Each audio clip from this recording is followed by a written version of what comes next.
It's local. All right, we're live and we're streaming as we speak.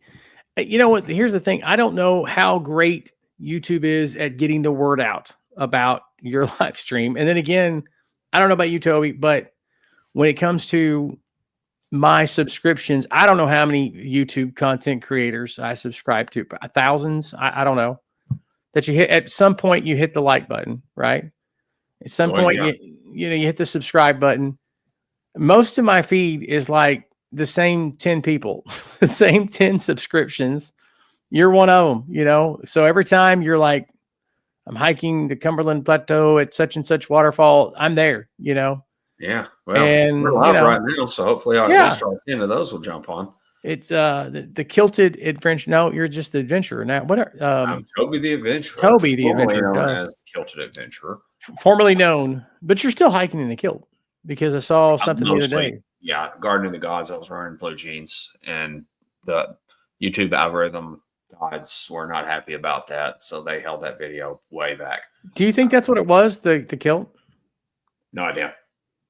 It got shown to about 20% of the normal number of people it gets shown to. The click rate was 6.1%. So if it was shown to a large audience, it would have done amazing. Do you think it has anything to do with the fact that Garden of the Gods is a popular destination? Yeah, I don't know. That's what I would say that it is. That it's, if you notice, look at the spillage here. Where, isn't it funny how that does that? And it almost looks like I have a halo. You know what I'm saying? Like I'm just that holy that I have a halo on my head. Maybe so. I'm telling you. Here's the thing. When we talked earlier today, I was telling you, look, this is the topic because I don't know why. I got a call from a mutual friend of ours. I'm not going to use his last name because I don't have permission. I should have got permission because I'm sure he wouldn't care. But his name is Brad, and you and I both know him well. He lives over near Middle Valley Road. And so Brad is a dear friend, but I got this text out of nowhere, and he sent me a link to the CERN Hadron Collider, over in Geneva, Switzerland. And he said, I was thinking about my conspiracy friend, Bill. And he goes, I wanted to send this to you. And I thought, wow, what a reputation that I have, that when people see conspiracies, they send me the link. And I wanted to go, but Brad, I'm not a conspiracy theorist. In fact, all the things that I shared with Brad back then, this is 10 years ago, they're headline news now. It's headline. That's matter of fact, some of them are so headline, they're not fun anymore. They're out of date. So I do obsess a little bit. It's the truth. I do obsess over a few things. I would like to say that I'm at least somewhat informed about current events, but historically, there are some things that it's not that it aggravates me that I feel like for the sake of justice, I need to tell everybody the truth about something, maybe a little. But in some ways, it's a matter of going, do people know what this is? Do people see this? And maybe they do. And maybe they don't care the way I do. But we were back this past Sunday. We went to Cades Cove. This past Sunday, we went to Cades Cove, the whole family. We all car pulled up there. And it was like, we called it, I think, the Sunday Blitz to Cades Cove.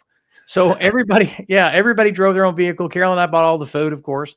But they did good at bringing their part and everything. And so went to Cades Cove. They're outside of Gatlinburg, Tennessee. And, we're going bear hunting. That's what we always do. Not literally bear hunting. There's Big Frog. Good to see Big Frog.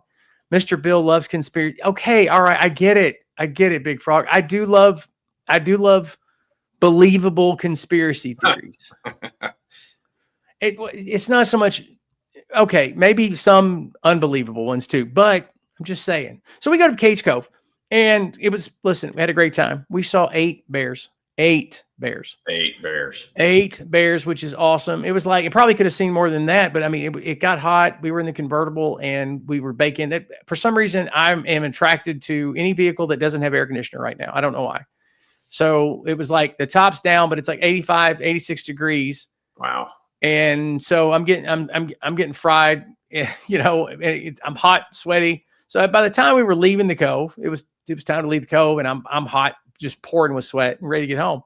Long story short, while I'm up there, I started thinking about something that my son Nathan and I did last week. We went up to Lewis Chapel, you know, the area. We've even talked about that. That was where we talked about faking a UFO. That was that video was up in Lewis Chapel on Walden Ridge over there at the edge of the Cumberland Plateau, or the Cumberland Plateau. I guess that technically that's the Cumberland Plateau. So the bear population over there on Walden Ridge, Toby, they've made a huge comeback, and they've made this huge comeback since the 1960s when the bear population across the state of Tennessee dropped. And so when you read up on that, and so Nathan and I went, by the way, Nathan and I went to Lewis Chapel and we set up these trail cams because we're going to catch a bear on our property up there. Like that's the goal. It's not to literally catch one. I mean, that's probably not a smart move, but yeah, just film it. Just see. We know because one of the things that circulated on Facebook, one of the pictures was right at the gate of our family's property up there, at the gate. So we were like, hey, that's our fence, you know? And so there's obviously bear in that area. And why, I don't know I don't know a better area than that amazing field. And so we set up these trail cams, and it got me thinking about the wording that the national park uses, that state. Matter of fact, if you go on any of the current AI, popular AI, you know, ChatGPT, Grok, whatever, when you talk about the bear populations or ask questions about the bear populations in Great Smoky Mountains National Park, Big South Fork, any of these local Tennessee places, but I'm sure it's everywhere, you get the same kind of answer. Is like overhunting and habitat issues caused the bear populations to plummet beginning in the 19th century.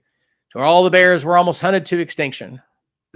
But thanks to like Tennessee Wildlife, you know, Agency or whatever it's called, Tennessee Wildlife, I'm drawing a blank right now, but you know what I'm talking about. Thanks to major conservation efforts and restrictions and regulations, the bear population has made a tremendous comeback. And then at that moment, what I did when I was younger for years and years is you go, thank you, government agency, for saving bears. The problem with that is it's not entirely true. I'm going to make everybody mad with that statement because people, they have it fixed in their mind, Brother Toby, that these crazy hunters they were so dumb, Toby, that they got out there with their shotguns, their rifles, hand grenades, dynamite, whatever, and they're going to hunt all the bears to extinction because they wanted to. I'm going to ask you, Toby, what do you think the real story is there? Because these bears, whether it was Great Smoky Mountain National Park, which was already a national park by the 1960s, okay, so you can't really hunt in the park there, and Lewis Chapel or Walden Ridge, Big South Fork, you name it, anywhere here in Tennessee, some of North Carolina, I was able to find the same kind of rhetoric or whatever by numerous agencies, but I'm going to stick to Tennessee for this conversation. What do you think the real issue was there? I don't know how they measure the population. I did look at some of the AI information that really just compiled things from like the NPS and Gallenberg.com. 1,500 to 1,900 black bears currently. Population density of 2 bears per square mile. Which is unreal. It's phenomenal. We didn't see any when we went to LeConte in February. So were they still hibernating? They moving around slowly. Hibernation, that's in the Southern Appalachians, from what I understand, they don't typically hibernate like, you know, you think, okay, they're going to go to bed in November and they get up in March. It doesn't really work that way. They get up several times. So, but they slow down. They slow down. So I would say that, especially when we were there was just a blizzard, but I do think there was some movement. We just weren't around where they were moving. I mean, that's what I would argue. You know, you can find like at Catesco, for example, I've seen black bear out there, and I've had friends that they filmed 20 of them in the middle of like the beginning of a snowstorm before they shut down the road out there. Right in the middle of a snowstorm in the middle of winter, just out roaming, hanging out, you know. So hibernation, that's one of those weird kind of things. Even in Skyline Drive, it's possible to see, up in Northern Virginia, it's possible to see a black bear in the winter roaming around. So hibernation, I wouldn't say like maybe up in Canada, where you're getting these snowstorms for months at a time and food is scarce. And no, I mean, there's something to eat. There's deer everywhere, because they're going to go after a little fawn. No, you're going to go after that. But no, it's population dropped, and it's true. But if you think about what they're saying regulations, and they put that word hunting at the beginning of it, but people were not necessarily, until most of the history of this country, you're not hunting bear for sport, where you just have something special for the smoker, that you're going to pay another $1,000 to have it stuffed, to have the carpet made of okay, it's fun. I'm a hunter. I'm definitely not anti-hunting. I hunt, and maybe that makes me a little biased. I don't think so, though, because I'm not advocating for hunting right now. My main point is I'm just anti-propaganda. I think that's the main point, is like, I want to go, wait a minute. That's a terrible, terrible blurb to put there. Hey, if not for regulation, the truth of the matter is what really happened is you've got a huge population explosion in the 1950s here in America. We call it a boom, a baby boom. Yeah. People are just like now, where you have houses going up everywhere because we are in a housing crisis. You had the same thing in the 50s, probably more so. Stats, we didn't keep as good of stats. We were keeping stats, but not as good as now. And they're everywhere. Places like Lewis Chapel, places like around the Smoky Mountains, houses were going up everywhere. I mean, again, this kind of scales. I'm not calling it Detroit or New York or anything like that. Obviously not. It's the mountains. But there was a tremendous loss of habitat.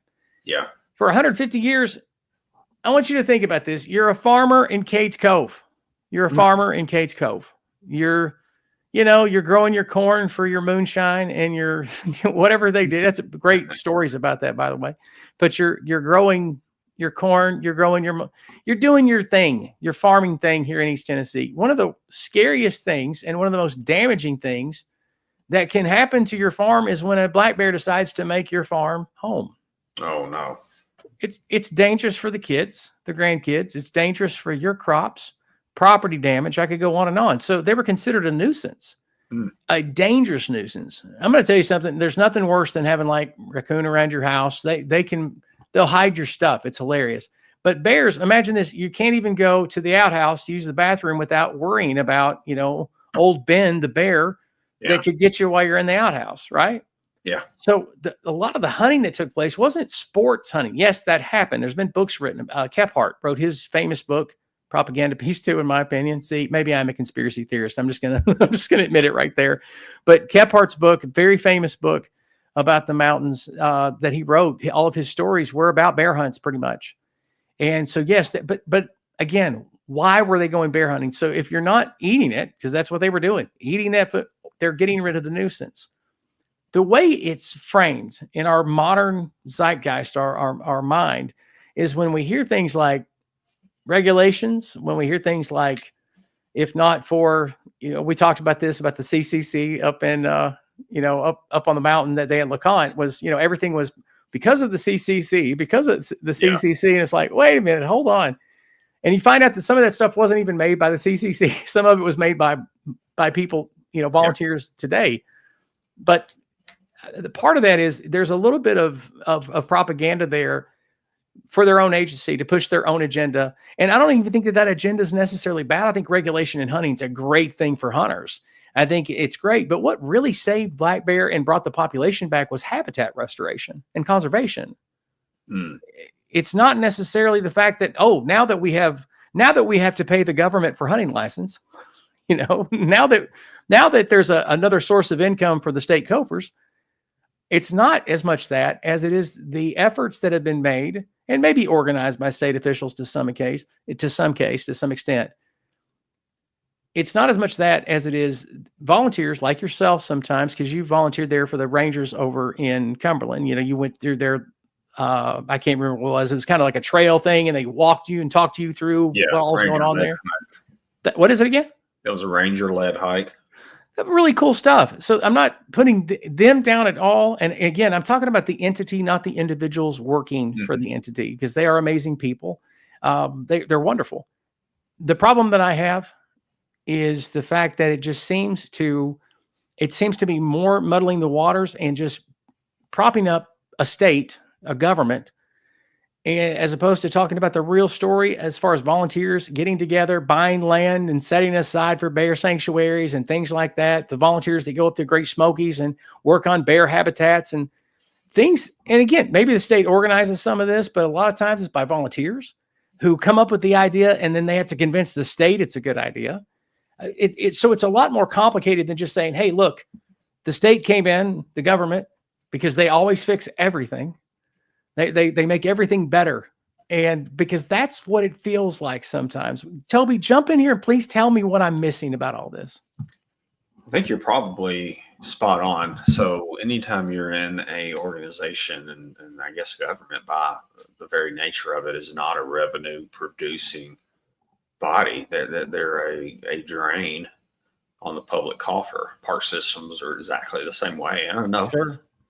They charge for parking now and they do things to try to recover some of that cost. But anytime you're in that type of a situation, and I work at a company where I'm not in a revenue creating role.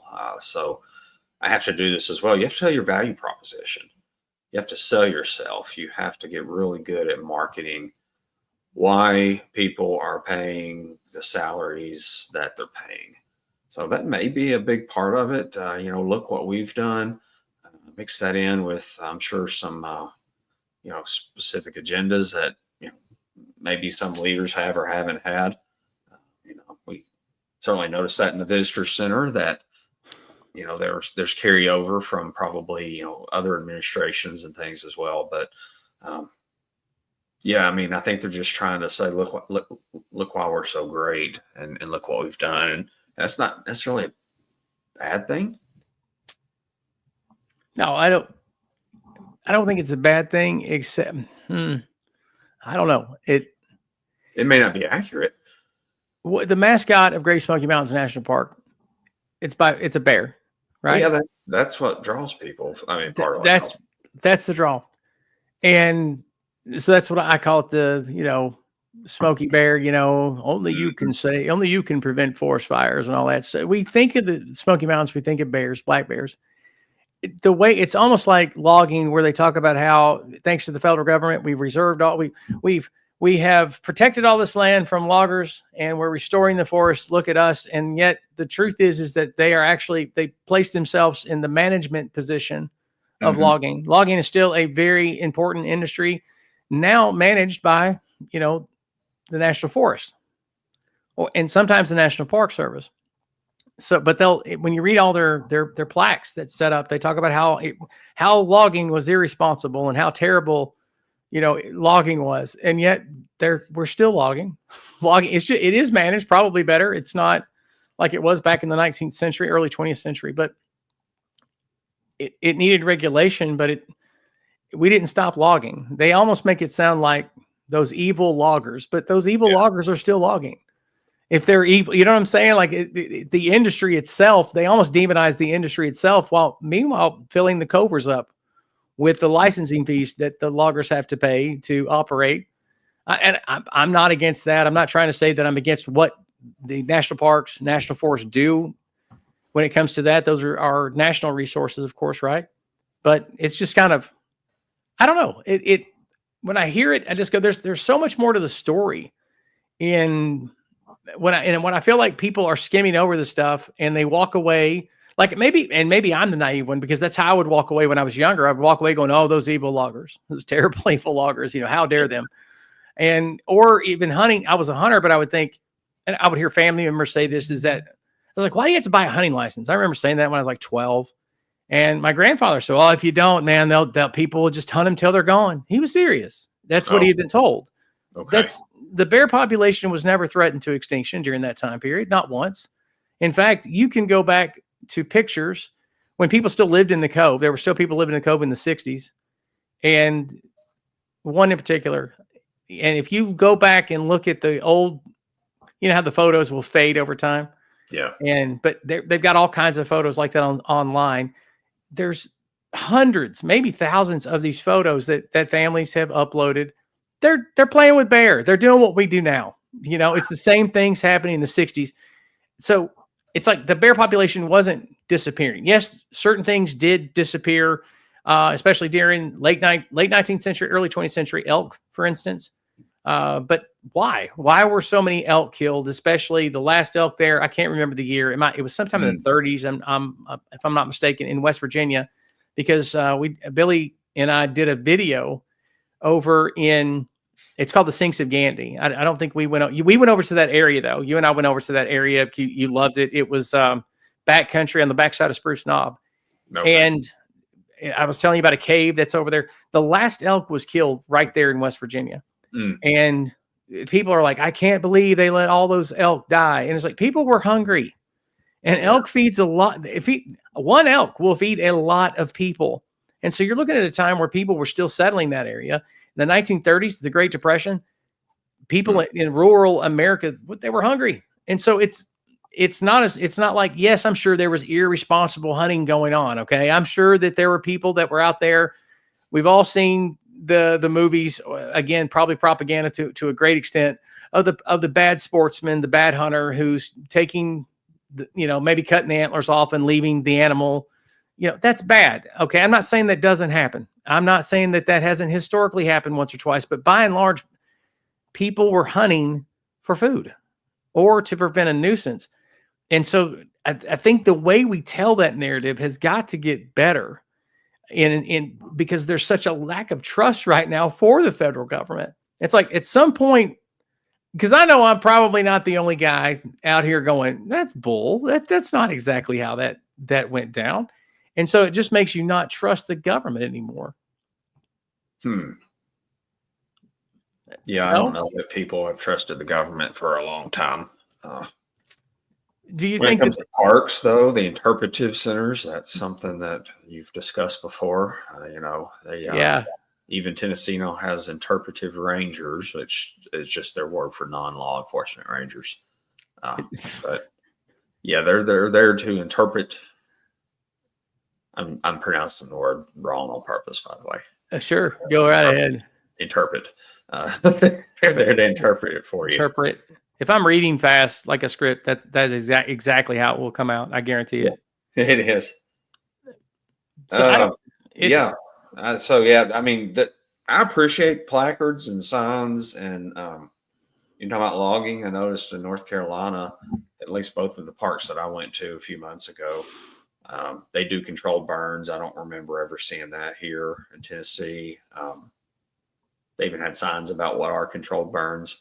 So, different states have different appetites. I'm a big fan of Tennessee state parks, as you know. I like that they're free to the public. Yeah. Georgia's $5 a car, which is pretty reasonable. Alabama's free. Colorado's $12 a day to go to a state park. So that was a little bit of a shock. Okay, but surprise. The Rocky Mountains, I'm sure, you know what I'm saying? I mean, like Garden of Gods, Pikes Peak is right in the backdrop. Yeah. Garden of the Gods is a city park. That's a city park. Yeah, you're right. I don't think I visited another state park in Colorado. I don't think. Yeah. Now you can buy, if you live there, something that goes on your tag or your decal or whatever. But I don't know. The point is, I even see the different personalities of the different state parks that I visit. Than the national parks. I don't know as much about. I hadn't been to the Smokies as a fraction of the time you have. Certainly have spent a lot of time on Lookout Mountain, which is managed by the National Park Service. Sure. Which is another talk about interpretive center. Right. Lookout Mountain's a great example of taking advantage of Southern sympathies, if you will, a long time ago. But historically, there wasn't much of a battle up there. It's a skirmish at best. I'm going to make people mad with that, but that's just the truth. But they're making money hand over fist up there. You know what I'm saying? I mean, it's like battle above the clouds. Battle above the clouds. It's beautiful. It's poetic, very poetic, and the drama behind, I think it's far more interesting to read the drama behind the battle than the battle itself. The battle's not that Chickamauga's, of course, bloodiest battle of the Civil War that happened days later. But that particular It was a skirmish. The Army of Tennessee was retreating off of the mountain, and of course, Joe Hooker trying to rebuild his reputation. They did scale the mountain. I would say there was bravery was there, but the National Park Service hasn't shied away from that controversy, because again, there's money coming into the coffers. I don't know how that works. As far as Lookout Mountain's concerned, I really don't know how that works. I know that the national park is continuing to eat up land. And what I mean by that is, you've got the New River Gorge that just became a national park a couple of years ago. And I was so glad because Carol and I were there in 2020, right as it was becoming a national park. And it was kind of cool. Like we were just there and made a video, and we went to New River Gorge a few times, but it was kind of cool to be there at the genesis of the national park aspect. For a while, they were calling it a national river or something like that. Yeah. Or national reserve maybe, or something. Yeah. Yeah. It was just this generic national park kind of thing going on, but it's a full-fledged national park now. There's another national park, and I can't, it's failing me. The name of it's failing me, but Big South Fork is about to become a national park. Okay. I'm not surprised at that. It's probably long overdue. But again, the national park just continues to increase its influence, though. So that part of me that there's no checks and balances, as far as and nobody questions them. Nobody questions the national park. That bothers me. That they're seen as heroes, and I want to go, no, it's a government agency. It's neutral. Like you got to treat it like any other government agency. That aggravates me. But I'm not going to blame this, put this all at the feet as far as when it comes to bears. I will say this. There's a new program. I also wanted to run this by you. You like bears. You're right. I mean, I've never seen one hiking on the Cumberlands. They're there. Their population there in the Cumberlands has increased big time, which is, again, Lewis Chapel is a great example of that. But Walden Ridge in its entirety, that's all of the ridge line above Sequatchie Valley. And Cagle Mountain, all the way over into McMinnville. And there was a time in the 60s where the population dropped big time. But when I say big time, I won't say, I got to be careful there because that could be coloring. But it did drop. There was just a lot of, again, habitat. Their habitat was being encroached upon by humans. We were moving into their area.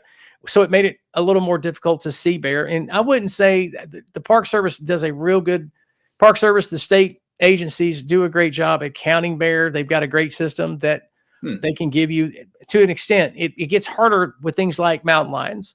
It gets harder because if your population density is too low, it's hard to go out there and find poop. I mean, excuse me for being crass, but if, for instance, we now know there are mountain lions all through the Cumberland Mountains now, the Cumberland Plateau over there, all the way to Nashville, but there's not many of them. The odds of seeing one are slim to none. Yeah. I was laughed at. I saw one on our property on Jones Gap, and which isn't far from Lewis Chapel. I got laughed at by everybody. You saw a coyote. Yeah. And I'm like, no, I did not see a coyote. We had coyotes living in our house just about at the time. I'm like, I see coyotes every day. This is not a coyote. And even the Hughes, who kind of own the whole mountain, the Hughes family over there, a Hughes was like, there's no possible way. And I'm like, I'm sorry, there is, but it's rare to see. But I've been Big South Fork all the way to Nashville, because when agencies go out there to try to, count animals, they're looking for scat. They're looking for anything to kind of give a rough estimate. If the population density is low, you're going to have a hard time finding that. Yeah, finding anything related to that animal, it's just more difficult. So it's not like they get out there and have the animals take a survey. You know what I'm saying? What species do you belong to? Where are you from? But from Alabama all the way up to Nashville, there are mountain lions now. And so I'm not saying there's a lot, but there's enough that they're showing up on trail cams now, So that's a thing. It's kind of cool. I think if you put yourself in 1895 or 1920 and you've got a mountain lion on your farm, and you got 18 kids, because you probably did. 18, you and Ma are busy all the time making babies and, to help with the farm. And I can imagine that you're ready for that thing to be dead. because every time you go, I'm sure you've watched those videos in California where on the trails out there where it can be downright dangerous for hikers, and you're not allowed to carry a weapon. You're not allowed, it's California. You're not allowed to protect yourself. And I got to give a shout out here to Strong's Adventures. He said, Bill, Toby, and Big Frog Barbecue and Cooking. That's what I'm talking about, Billy. That's what I'm talking about. So, yeah, I mean, the other thing that aggravates me, when it comes to bears in Cades Cove, and that this whole discussion is you're at Cades Cove, and this didn't used to be this way. At Cades Cove used to almost be like probably a little too free, like even for me, definitely one of as little government intervention as possible in anything. And maybe it was a little too much because, you'd see people everywhere, like walking through the middle of Cades Cove, damaging property, people from cities not knowing how to act. Just stuff like that. Okay. So now they have these volunteers. I call them the Barney Fife Army. Yep. And if a bear is seen or whatever, these people weren't out Sunday, but they've been out before. They'll get onto you for stopping, which is a part of why people go to Cades Cove, is to see bear and do that kind of thing. And they're volunteers. These are retired people who I'm glad that they have not rolled over and just said, no, we give up. They're out there volunteering, Toby. Good for them. But somebody has given them the authority of Barney Fife. Oh boy. And they're ridiculous. Now, again, Sunday, I didn't see any of them, but they have literally, they were yelling at people one day, and I was one of those people, and I'm like, I looked and I said, what am I doing wrong? Yeah. And he was saying something to the effect of, we're protecting the bear's privacy or something like that. Oh my Lord. And I'm like, the bear didn't buy this land. I was being, in my head, I was just being ridiculous. You know what I'm saying? I was like, this is ridiculous. I've got friends of mine that go to the Cove more than I do, that live either down here. I got one of my close friends in Florida could write a book on the place, and he lived here most of his life, and will tell you that most of the people that left the Cove, and this is also in Durwood Dunn's book that he wrote about the Cove. It's one of the best-selling books in UT's history about Cades Cove. I'll put a link in the description later. That the citizens of the Cove, the people who are visiting now and who have been visiting for the past 50, 60 years, they are the ones that understand that probably more than others, that the national park isn't necessarily always a friendly entity because of the way they've handled the deal that was made. Do you know about the deal that was made, Toby, about how Cades Cove? Yeah. I know we talked about it, but I think it's an interesting history. It's fascinating that you had these people that understood what they had in Cades Cove. They understood it, how first of all, it's absolutely beautiful, but they understood too, it's special. It's beautiful, but there's a lot of beautiful places, but it's special in its own right. The fact that they knew that they had lived there during a perfect time in history, and all of their struggles, how historical their struggles were within the context of American history. They knew. When the National Forest, Rockefeller went and signed, I guess, the last check to make sure that Great Smoky Mountains National Park was secure, the Park Service basically came in and said, "You're going to move, and we're going to figure out a way for you to move." And essentially, they were offered land, the Park Service offered to buy their land, and the first wave they were treated okay. They were given a little. They were paid close to market value, right?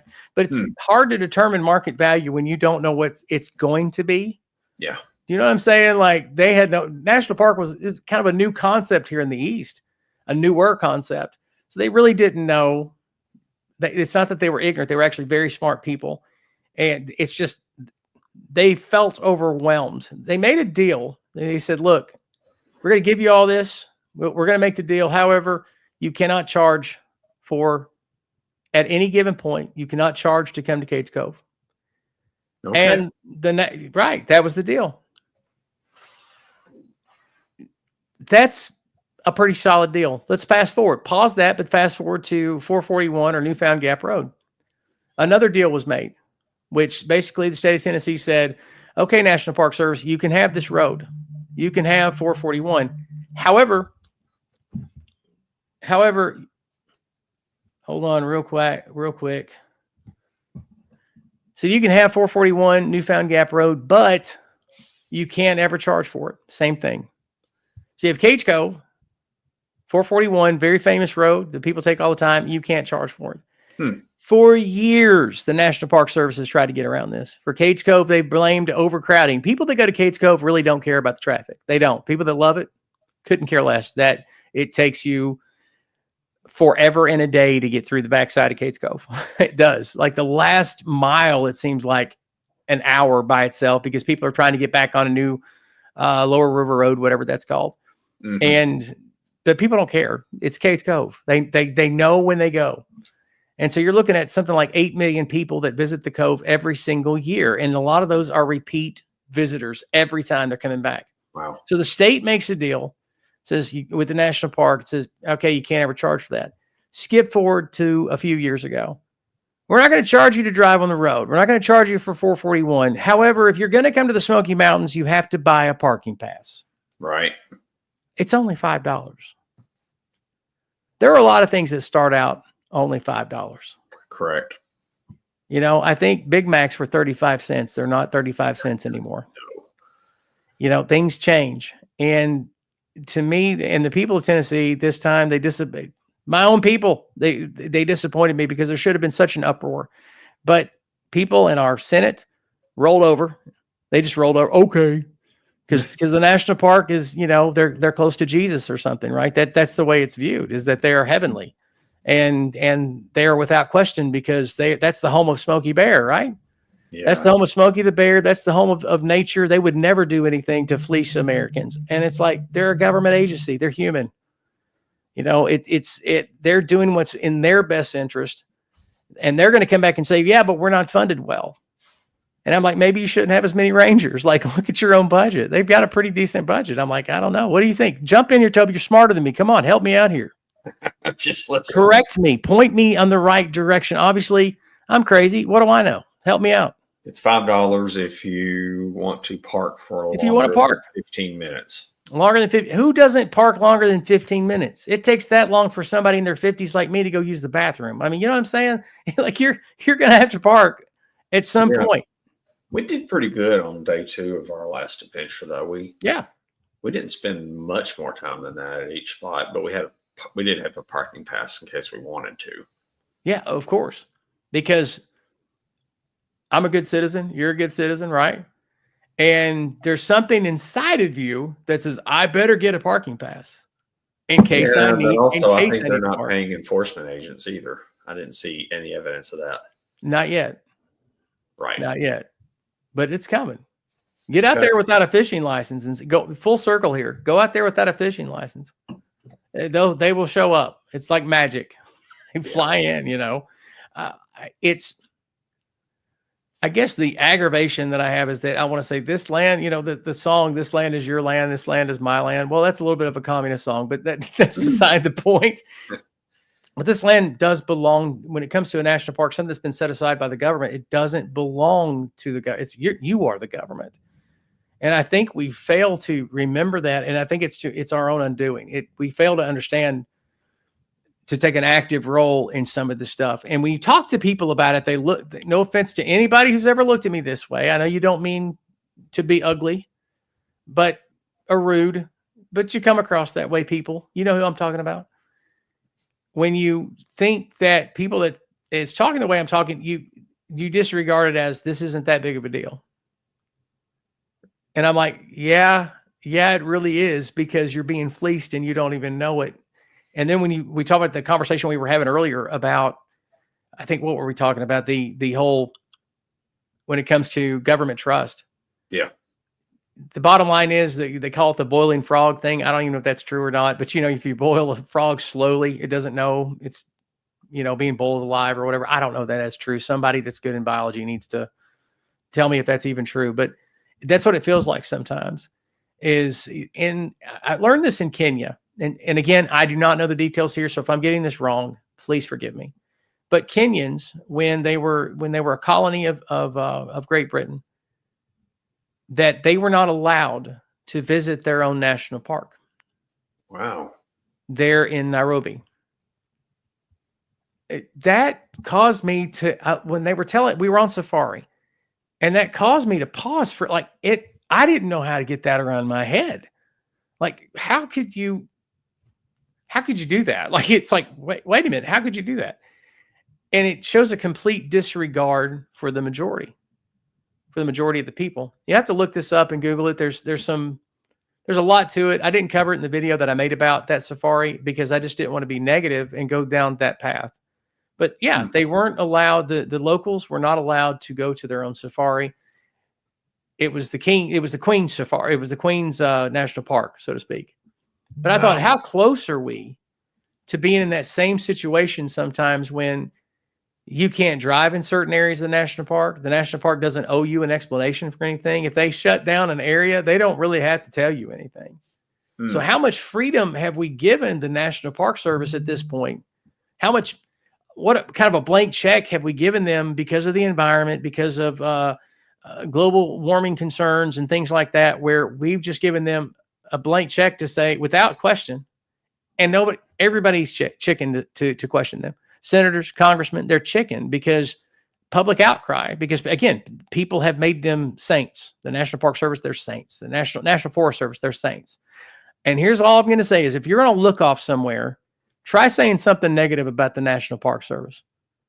You'll see people jump out of their cars, man, mad almost. Really? Now, I'm not saying that I pick fights with people or anything like that. I try not to hang out. This is the most I've said politically on the channel in a long time, and I guess it is political. But it's disgusting to me that people at least aren't informed enough to understand that we're in a national park. That's their property. It belongs to them. Instead, they look at it as the national parks are those benevolent custodians of good and warmth and love, and we should love them, and we owe them our allegiance for them allowing us to walk on their land. And that's gross to me. Am I crazy? Come on, Toby, you're supposed to talk me off the ledge here. And you're hearing about some of the National Park Service areas around here. We mentioned Lookout Mountain. Sure. I think Point Park is either $10 or $15 a person to get in, unless you hike up the backside of the mountain, and then it's got signs that say fee area, but everybody hikes in the backside because it's $10 or $15 a person. So I don't understand that. Recently, I was at Little River Canyon in Alabama, and that's a national preserve managed by the Park Service. And then north of here, you have up toward Wartburg, Obed. Yeah. Part of that's NPS, and part of that's Tennessee State Parks / Cumberland Trail. But there's a little National Park Service office there.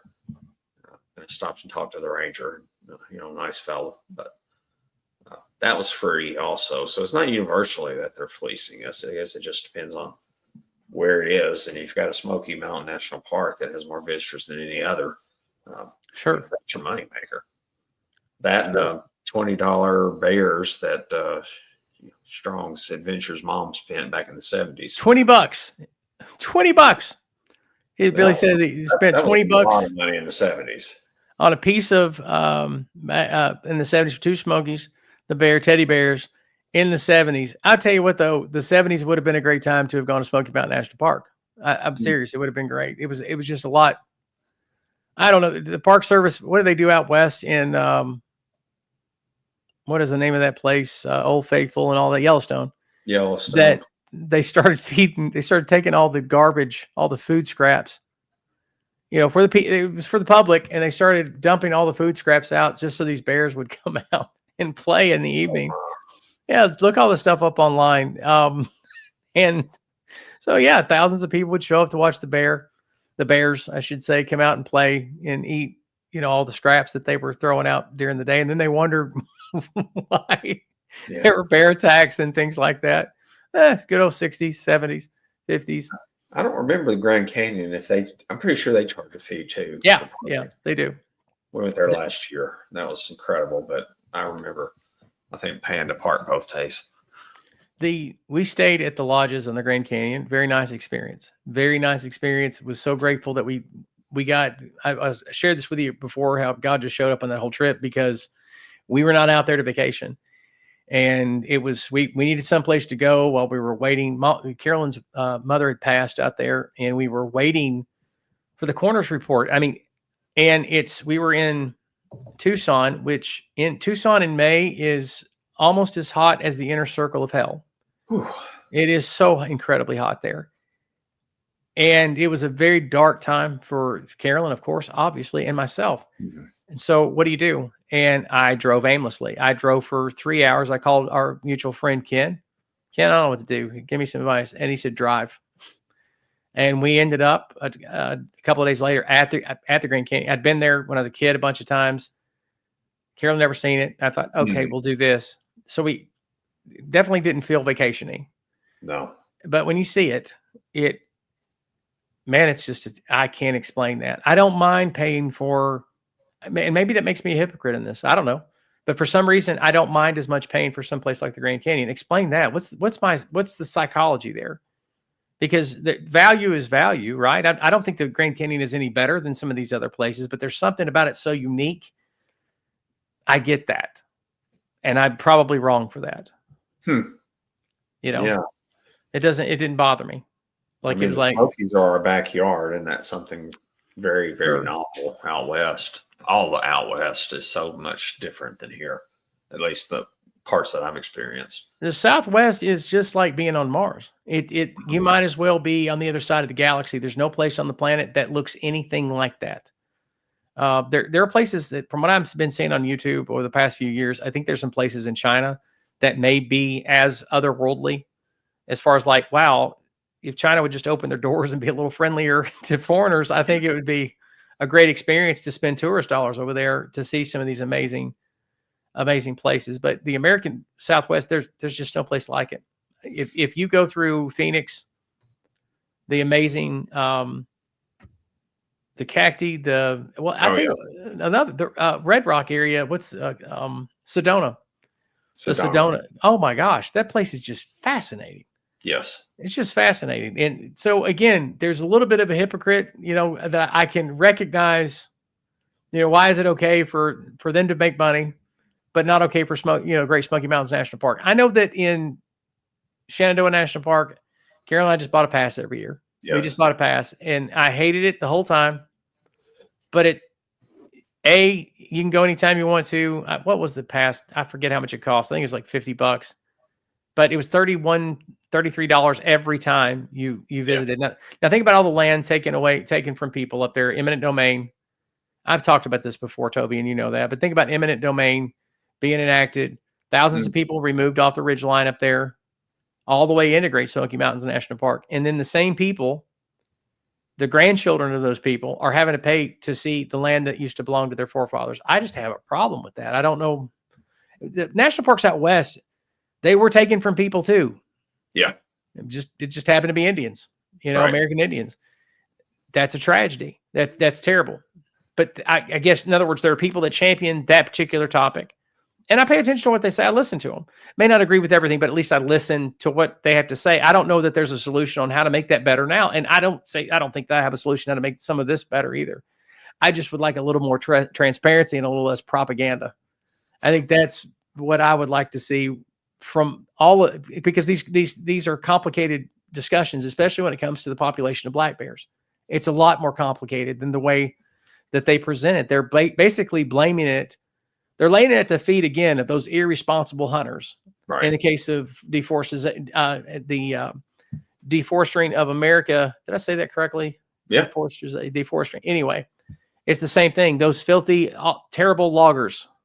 It's okay. Were you not going to build America? Were you going to skip out on the part where we were building an entire country at the moment? You had to have resources, Was it irresponsible? Yeah, but they are even blaming fires over North Carolina. And I made a video about this. They blamed the fact that there's nothing that can grow over there in the Shining Rock Wilderness area. There's nothing that grows there on like above 6,000 feet other than small vegetation. Mm-hmm. But like big tree, you don't see any big trees, anything like that. And they blame it on the forest fire. They say that these forest fires there got so hot that it damaged. It's called Graveyard Fields. It's off the Blue Ridge Parkway. That the fires got so hot that it permanently damaged the soil and the nutrients. They were just, all of it was killed. You can look this up. It's in Graveyard Field, or just go watch my video, maybe in the replay. I'll put a link up or something. And that's the biggest bunch of baloney ever. It was called Graveyard Fields as far back as you go in the historic record, way before that series of forest fires happened. Nobody knows what happened to all those trees. It's kind of a mystery. Yeah. You've got your grassy balds in the southern Appalachian. They call them sods up in West Virginia, where we don't know what happened to the trees. We don't know why at a certain elevation the trees just disappear, and it's not the tree line like you would have out west and stuff like that. There just isn't trees on certain mountaintops. No, the Indians didn't know why it was like that, and this is very similar to that. Mm-hmm. Nobody knows why, but yet they're saying it was the slag and a forest fire did blow through there, but that's not why that's not why growth hasn't happened or returned, or tree growth or whatever.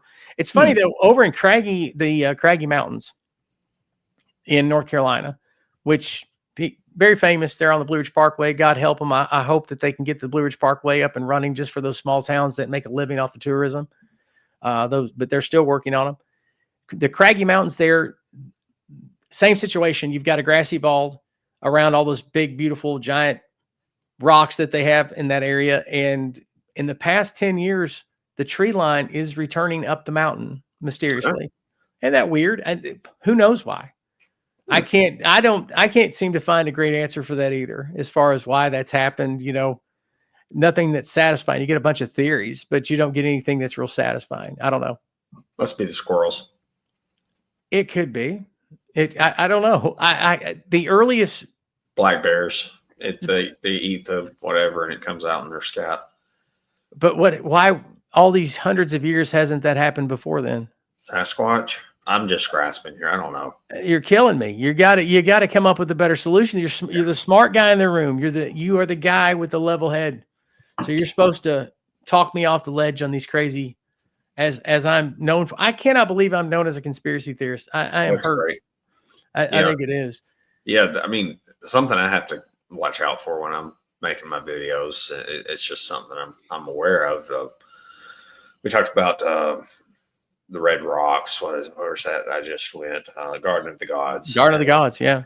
They found a dinosaur skull there, and yeah, misidentified it and then named it, and then the history of how old that was, and then even places like North Carolina where I went, and I was in the URE mountains, and they say that that's the oldest mountain range in North America, and it used to be 20,000 plus feet. Now it's 800 and something feet. So, I just have to use words because I don't study those subjects like you do. Like, scientists theorize that these mountains were 20,000 plus feet, 5 million years ago or whatever. But I mean, those signs are there, and they are just definitive. Like, this is the fact. Yeah. Yeah, exactly what we know about it, and I'm just forced to ask questions in my own head and present it as a theory and not the absolute fact. You're preaching to the choir on that. I just had a comment. I haven't responded to it yet, and it's on the second Appalachian Facts video I made that is so starky. It's not even funny because of comments like this where the person has not watched all of the video. Yeah. And they did exactly what I had talked about in the video. They gave it a but actually, and it was about the very thing I talked about the but actually for, the whole Pangea. Mm-hmm. And actually these, the Appalachians are a part of the same interior mountain chain and blah, blah, blah. And they go on this big rant, and normally you'll get a 5-page comment, and I love comments. So please comment, even if your comment indicates you didn't watch the whole video, because that's the kind of comment I'm kind of talking about, where you're missing the point of what we're talking about. When we're talking about the Appalachian Trail, we're not talking about Pangea. Actually, the Appalachians go all the way into Africa. Okay, so they do, but we're talking about the Appalachian Trail here. We're talking about what we're seeing around us, and those mountains aren't called the Appalachian Mountains. Okay, that they're just not.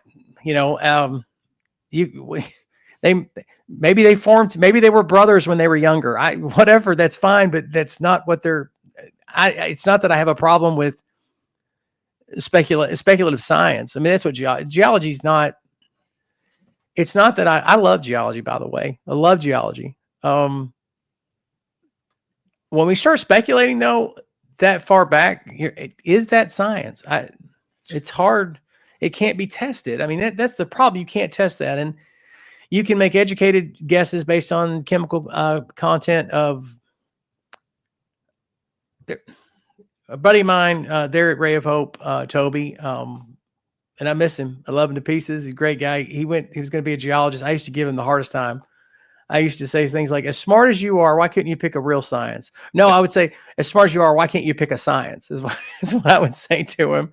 But of course, it's kind of a science, but it's just kind of hard to get, unless you invent a time machine. How are you going to test your hypothesis? Mm-hmm. How are you going to go back and say, all right, this is from Pangea? All right, fine. But I've got to go back to prove that. I got to find a way to prove that. And the way that they say they prove that, I'm like, that doesn't prove anything. That proves what you just found, but that doesn't necessarily, and it's not just that. I mean, because Pangea is just one of many supercontinents that have existed, apparently. But a lot of times I feel like I'm reading fiction when I'm reading geology. And I'm not picking on any geologist. I'm not talking about timelines here and how old the earth is. That isn't where I'm going on this. What I'm saying is that it's just such speculation when you're starting to talk about, because you said this, the URE, you said that they claim to be the oldest mountains, because I thought the Appalachians were apparently the oldest one, wherever they are, in Germany or wherever the latest. Yeah. Not, but now it's, I mean, it's crazy. Strong says we're trying to repopulate the black bear here in Louisiana, but as soon as one shows it's in a populated area, and bang, no bear that we spent money to replace. Well, okay, does that happen? Yeah. I think, honestly, that's what's happened to the not bobcat, but the mountain lion population in Middle Tennessee, or the Cumberland Mountains anyway. By the way, I need to clarify, because somebody right then in the replay will say they're not actually mountains, they're a plateau. Okay, the Cumberland Plateau. I think that's what's happened with mountain lions. Every time they might get a foothold, they're going to get shot. And Louisiana, Billy, come on, Louisiana, I mean, it's Louisiana, and people are going to find a way to put bear meat in their gumbo. It's just going to happen. I mean, to me, it's like, yeah, you'd have to come up with a real creative way to bring back the black bear. But I thought the black bear population was on the mend in Louisiana, to be honest, because it's kicking in Florida. The black bear population is thriving in Florida. Really? But Toby, so much of this has to do with the fact that we've reserved a lot of land now. We've pushed them to those. In other words, the urban sprawl has pushed them to those areas, so they're thriving in their habitat. You'll see this too. Shared habitat. We don't share habitat with black bears, not really. But now we share the habitat. No, you don't, because if you did, bear would destroy your house like they do up in the Smokies. Sometimes the people that live around the Smokies. Where they destroy the outside, they kill your dog. I mean, you don't share habitat with black bear. They'll say it that way, though.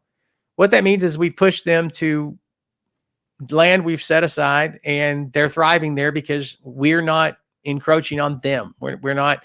And yes, it has helped that we do regulate some hunting. That way, there's not a lot of pressure on them all the time. We could get into that discussion, though. And that's for another time, but we could get into hunting methods. Why is it that in Tennessee you can't hunt over bait for bear? But we can hunt with dogs? Now, are you following me, Toby? Is this making sense? Are you digging what I'm throwing down? If there is any cruelty, listen, first of all, if you run dogs, you are a true sportsman in the sense that, because you're doing a lot of things. You're not just killing the animal, hunting the animal, tracking the animal. You're training dogs. That is hard work. So I'm not putting anybody down in that. I hunt, so there's no axe to grind here whatsoever. But if you're going to weigh out what's good or bad for a bear, you have to those dogs have to practice. So you could end up chasing bear all the time and not killing the bear, not finding the bear. It's a pretty tough on the bears when you're talking about running dogs after them, right? I mean, think about it. You're chasing the bear and then you tree the bear, you shoot the bear, that kind of thing. It's just a lot, in my opinion, again, not putting down hunting bear or any animal with dogs, aliens, whatever. It just seems like that's hard on the bears more so than hunting over bait. They say that that's not sporting. Speaking of bears, I'm going to need to hibernate soon. We have gone a while. We have gone a while. It's been fun. Never ask what's in the gumbo. Yeah. I saw that because I was like, I made jambalaya the other day in the iron pot, Billy, and it was great. But I need to make. I haven't made gumbo in a while. It says, but folks around here only use dogs to hunt wild pigs. I didn't even know you could use. How does a wild pig get up a tree? Bunch. Yeah, no. Toby, you have done 2 live streams tonight. One with a mutual friend of ours, and you are such a good sport for this live stream. I didn't release a video this week, so I wanted to jump on here, and you're such a good sport for jumping on here with me. Thank you so much for being here. I know that this has been some heavy stuff tonight. We haven't solved anything, but at least I've got out my beef here with all of the stuff. Look at my hands are disappearing in the thing, but at least we've made it to where I'm hoping that when people watch the live stream and when they're commenting and calling me a moron for some of this stuff, that they at least understand where I'm coming from. It's not so much that I'm anti national forest, national park. I just want to make sure that they're being held accountable for some of the nonsense they say and do. And I don't see where that makes me wrong. I don't see where that's evil of me. And nobody's in the national park and national forest more than I am. Well, maybe you are. Your channel is Toby the Adventurer. It is a great channel. It is much more laid back than my channel as far as if you're needing to just really soak in some nature and some scenery. Toby's a guy. And I watch his channel. I watch his stuff every time you release a video, I watch it. And your eye has gotten so developed to where you know what your viewers like. And you stay on that for some time, and you really do a great job at telling a story with your lens. And so I appreciate that. I'm getting hit with some kind of allergy here. By the way, Toby, I think we're getting hit with that storm that was coming in. Yeah, it's coming in pretty strong here too. So. About right now. But you have a great night. Thank you for stopping by, Billy. Thank you for stopping by, and we will see you on the replay.